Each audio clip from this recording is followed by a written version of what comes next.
Hi there, folks. Welcome to Doc Talk. I'm Dr. Dan Thompson. Thanks for joining us today. It's going to be a great show. Our guest is Dr. Steve Inslee from Iowa State University's College of Veterinary Medicine. We're going to talk about non-protein nitrogen today. Stay tuned.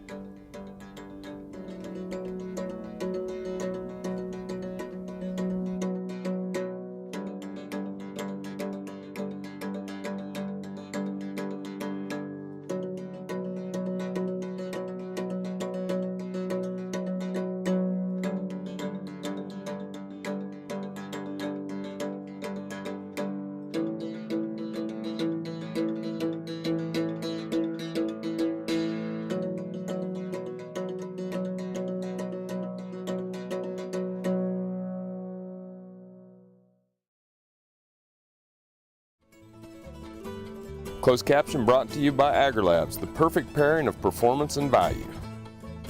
Folks, welcome to the show. Steve, welcome to the Doc Talk set. Good to have you.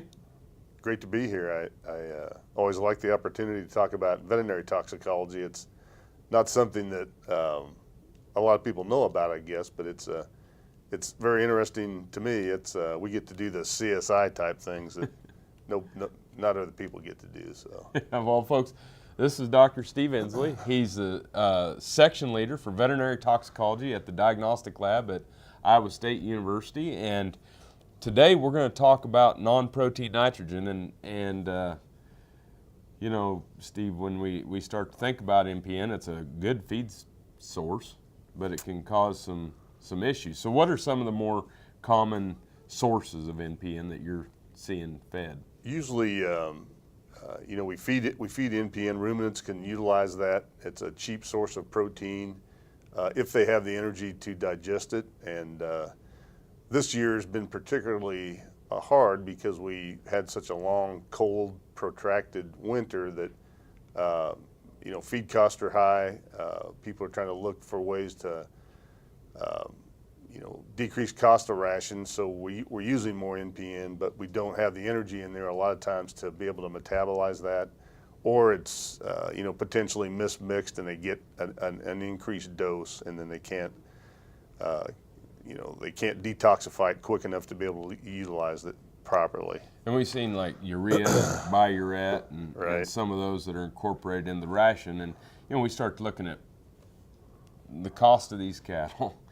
The cost, feed costs, and you know, everybody's looking for a way to cheapen those rations up, and we always tend to lean towards some of that NPN because it's so high in nitrogen, and we get some of that cottonseed meal and distillers and some of those things out of the rations. Right, and so when we feed NPN, normally it's fine. It's like a lot of the feedstuffs we have that can potentially be toxins. It's the dose that's the issue, and when we can't control the dose correctly, that's when we run into issues then.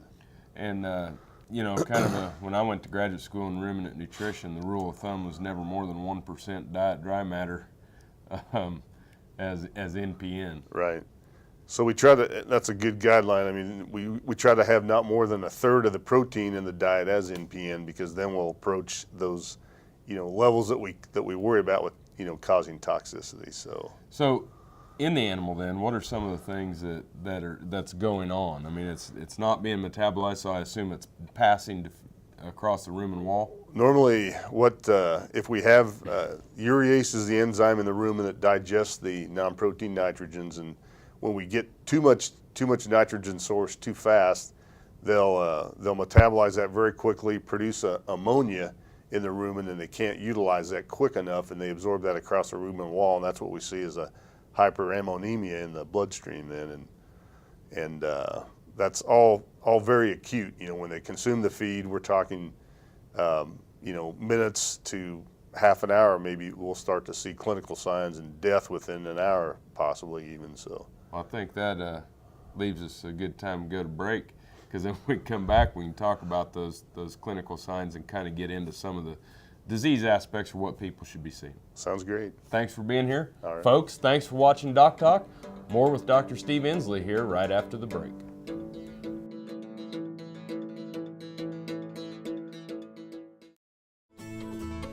This segment was brought to you by Brute Cattle Equipment, makers of the Brute Stealth Hydraulic Chute. If the chute fits, swear by it. Visit our website for more information. Valley Vet Supply is devoted to providing information and professional quality products at reasonable prices. Valley Vet Supply. Working your cattle just got easier. Introducing the new Vet Gun delivery system, a new way to apply topical insecticides to your cattle. The Vet Gun lets you remotely treat cattle with effective parasite control, so you can do it from an ATV, on horseback, or just walking among the herd. It's that simple. The proven topical insecticide AML Vet Cap is used with the Vet Gun. It works fast to control horn flies and lice while minimizing stress on your cattle. Fast, easy, effective. Vet Gun. Check with your animal health supplier for availability. Got cattle? Rotomix manufactures a complete line of energy-efficient rotary and vertical feed mixers for feedlots, beef production, dairy, and cow-calf operations. Our mixers are available with the patented Generation 2 staggered rotor, the industry standard for feeding wet rations that include wet distiller's grain. Made in the USA, Rotomix mixers are designed for feeding performance that American cattlemen and dairy producers have come to expect. Rotomix, proud to offer a better mix in less time using less fuel. Hello friends, I'm Ernie Rodina. And I'm Dawn Dawson with the Better Horses Radio Show. For over 9 years, we've been bringing the Better Horses Radio Show to markets all across the Midwest. We talk about God, lots about horses. We talk about cows, we talk about horse health, we talk to top trainers, and we even talk about Roy Rogers. We are having a blast with Better Horses Radio Show and would love to take it to a market near you. So visit our website at betterhorsesradio.com and let us or your local radio station know you'd like to hear it in your area. The Better Horses Radio Show is unbelievable.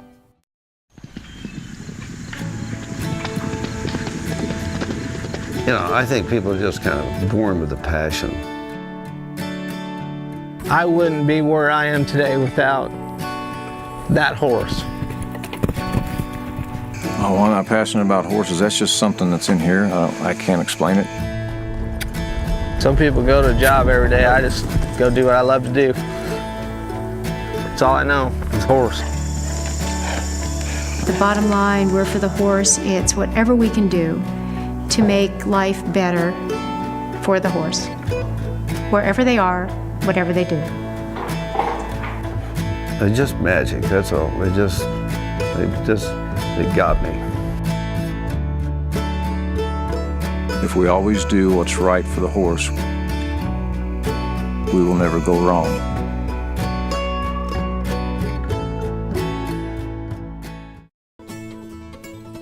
This segment is brought to you by Norbrook Laboratories, manufacturers of Enroflox 100, the newest addition to your arsenal for treating bovine and swine respiratory disease. Hi there, folks. Welcome back to Doc Talk. Dr. Dan Thompson here with Dr. Steve Inslee from Iowa State University's College of Veterinary Medicine, where he is the section leader for veterinary toxicology. And we're talking about NPN, and during the break we're talking a little bit about cases, and you know, you're seeing some. Right, and unfortunately it's more common than we like. It's a common feed stuff, and when we get mismixing issue, that's the problem. And we've had a case, the most recent case, cattle were on stock fields grazing. They had liquid protein in the tubs, and the tubs, you know, we had some issues with how well that was mixed. And then they also, in addition to that, they also got into a fertilizer wheat seed mix that had been spread on the pasture, and the owners thought that, you know, it was dispersed enough that it wasn't an issue, but cattle were on the protein tubs and then got into the extra NPN in the fertilizer that was actually spread. And so we had I think out of about 100 cows, I think we lost 12 cows and had another 10 cows abort even from that episode. So what are some of the things then with the clinical signs that somebody should be watching for NPN toxicity or ammonia toxicity? Normally it's going to be fairly acute after they get into the feed. So if you deliver feed and feed it that's been mismixed and you watch the animals, you'll see clinical signs within a half an hour to an hour. So the signs are very acute. The ammonia that they produce and absorb it affects the brain. They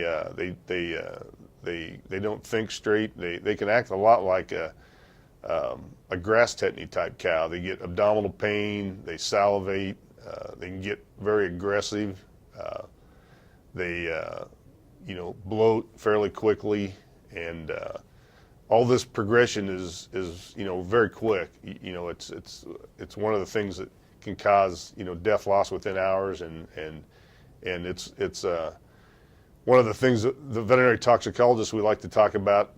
Urea toxicity is a lot like a battle at the Alamo. There were no prisoners taken, and usually with urea toxicity, it's so acute and so rapid that if you're going to try to treat, you've got to be quick and get your veterinarian out there very soon, so you can have some success. Yeah, and what about with even some low levels? The crazy calf syndrome. If you have calves that are suckling on cows, right, they can get it from the milk as well, right? Right.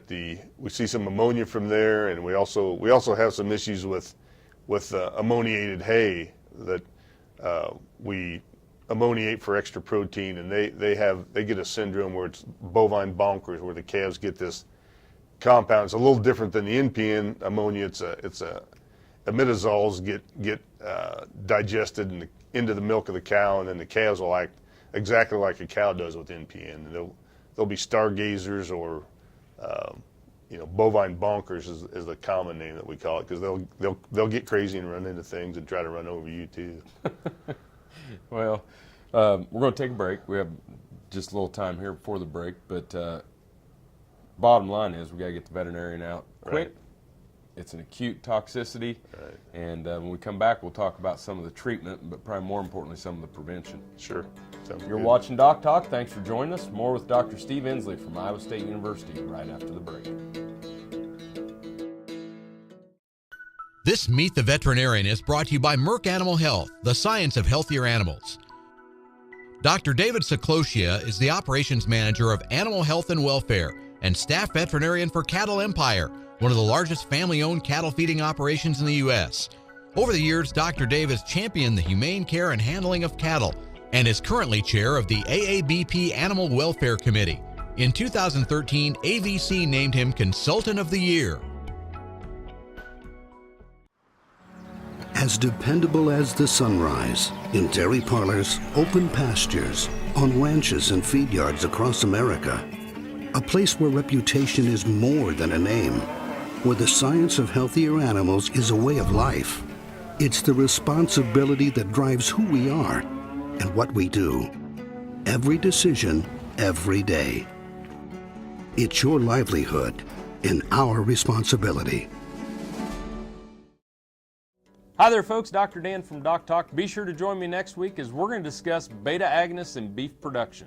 Be sure to join me here every Monday afternoon at 4:30 p.m. Eastern Standard Time on RFD TV, and I'll see you down the road.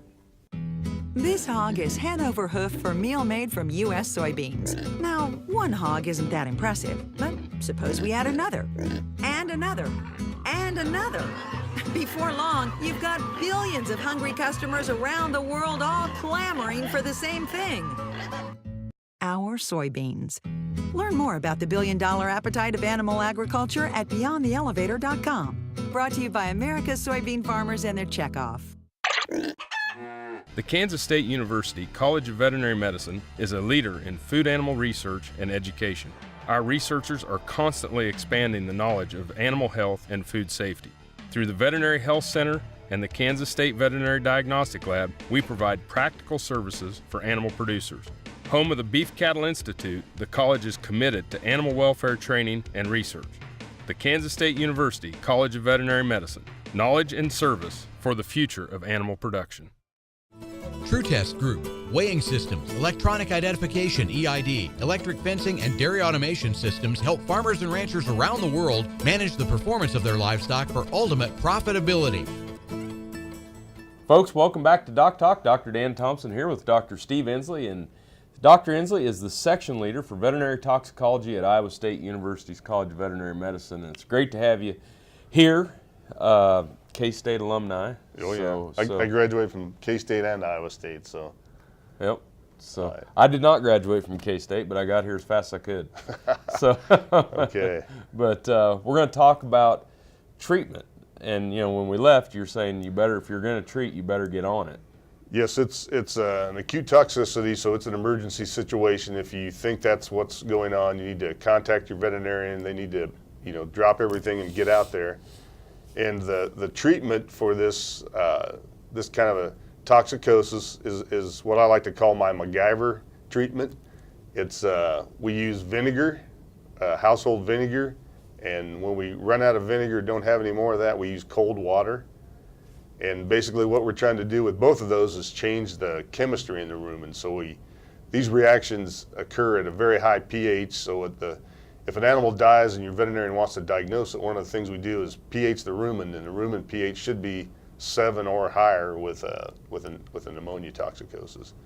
So one of the things we treat with is the acetic acid or the vinegar. So we lower the pH of the rumen, we stop the urease enzyme's ability to metabolize the NPN that's in the rumen, and then the ammonia that's produced will dissipate very quickly in the rumen.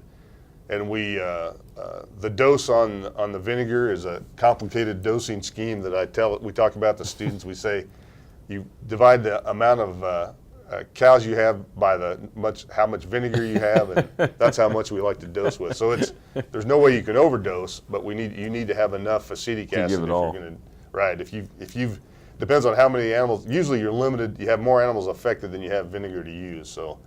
So we use as much vinegar as we can. Try half a gallon at least in the rumen, and dilute it with water if we can. And then when we run out of vinegar, which we usually will, the second antidote that works very well is just cold water. Cold water will lower the rumen temperature down. That reaction takes place at optimally at about 102 degrees Fahrenheit, 103. And if we can lower the rumen temperature even a couple degrees, that'll effectively stop that reaction again. So. And the water can serve as an acid or a base, and right. Dilute that. Dilute out all the NPN in there, and then try to move it through quickly. But it's a very fast toxicosis. The treatment's quick, and it's either going to work or not. So there's no delay time. So you either get in there and get the job done, or you don't. So. Well, it's a pretty simple treatment program, but it is pretty effective. It's very effective. Yeah, it's our like I say, it's our Macgyver treatment, I like to call it, because it's pretty simple. But if you identify correctly what the cause is, it's a very effective treatment, and you will save animals. It's just a time. If you get there soon enough to treat the animals before they're too far. The progression's too far, then you can have a good chance to reverse the effects of the NPN toxicosis. Cool. Well, let's take a break. Let's come back, and we're going to talk about prevention and kind of wrap up. If anybody watched that segment, that was worth the price of admission right there. All right, okay. Appreciate you. Appreciate you too. Thanks for watching Doc Talk. More after the break. Hi there, folks. Dr. Dan from DocTalk. Be sure to join me next week as we're going to discuss a topic that's been in the headlines of the beef industry for the last few months, and that's beta agonists. We're going to talk about beta agonist usage, what they are, how they're used. We're going to talk about some of the things that are going on within the industry and some of the research that is very important to help us keep this type of technology. Be sure to join me every Monday afternoon at 4:30 p.m. Eastern Standard Time on RFD TV, and I'll see you down the road. Beef producers asked for it, and Norbrook delivers. Introducing new Enroflox 100, the newest addition to your arsenal for treating bovine respiratory disease. Enroflox 100 is an FDA-approved, ready-to-use injectable antimicrobial solution to treat BRD associated with Mannheimia hemolytica, Pasteurella multocida, and Histophilus somni in beef and non-lactating dairy cattle. Administered SQ as a multiple-day therapy. Consult with your veterinarian today about Enroflox 100, the new choice. We do use multi-min in our cow herd, and we're finding that there is a benefit. Seems like those cows breed back better. And we also found that by giving our bulls a shot of Multiman just before we turn them out, we really get a kick out of that. I've definitely recommended Multiman to several people, and it's a good product. Hi, I'm Kevin Ochsner, host of NCBA's Cattleman to Cattleman and Colorado Rancher. Join me each week as the National Cattlemen's Beef Association brings you the latest updates in industry information and market news. Plus, each week we provide important educational information and features on cattlemen from across the country just like you. And we can't forget our favorite cowboy poet, Baxter Black. Join me for NCBA's Cattleman to Cattleman, debuting Tuesday nights at 8:30 Eastern, right here on RFD TV. Cow-calf, stocker, and feedlot producers know that effective parasite control improves overall herd performance and profitability. Norbrook offers a comprehensive, economical line of pour-on and injectable parasiticides for every livestock operation. Consult with your local animal health supplier to set up a program that protects your investment and brings larger cattle checks this fall. See for yourself why the Noromectin line from Norbrook is the practical choice for your herd. This segment is brought to you by the Beef Quality Assurance Program and the Kansas Beef Council, improving animal care and beef safety for more than 20 years. Folks, welcome back to Doc Talk, and my guest is Dr. Steve Inslee, who is the section leader for veterinary toxicology at Iowa State University's College of Veterinary Medicine. We're talking about toxicology and NPN, or urea toxicity, in cows. We've seen a bunch of it this year because of feed costs and cow costs and drought and all the different things that kind of for a perfect storm. But you know, like anything, we'd just soon prevent the problems from happening as we would treat them. So right. What are some of your kind of rules of thumb or things to that nature? Well, the key in most instances is the dose. So if you've got a pound of protein and you're supposed to feed a pound of protein and the correct dose of urea is going to be in that, you need to make sure you can accurately dose that pound of protein to however many animals you have. If you can't ensure that each animal gets the correct dose per head, then those are cases that we usually see, the mismixing occur. One animal will consume twice as much or 4 times as much as they should if you can't limit that dose correctly. Either with corn or other feedstuffs, we'll do that. And then liquid supplements, again, if they're designed to be agitated before use, be very careful that you can agitate, the liquid supplements to get the protein distributed in there normally. And then the third, particularly this winter, the third potential cause is when we have to haul water in the polypropylene tanks that have been used to haul fertilizers.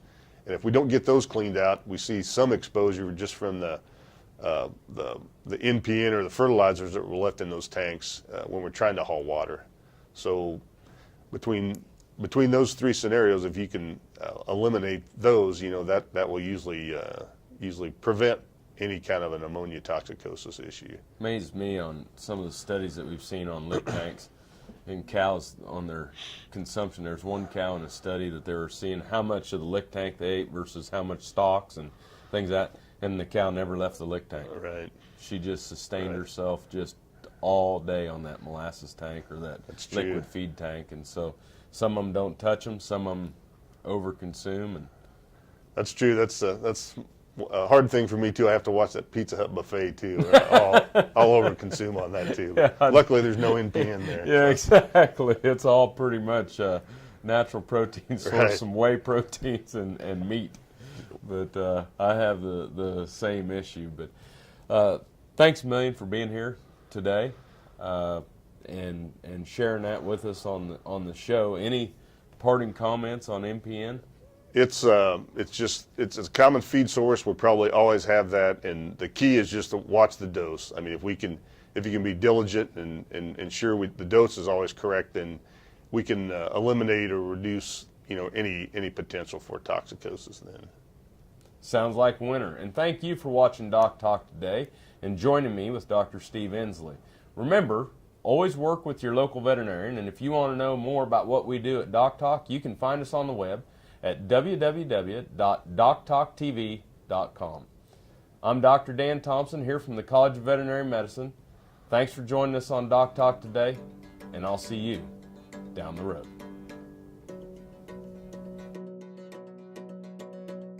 Closed caption brought to you by AgriLabs, the perfect pairing of performance and value. For more information about this program or previous programs, go to DocTalkTV.com.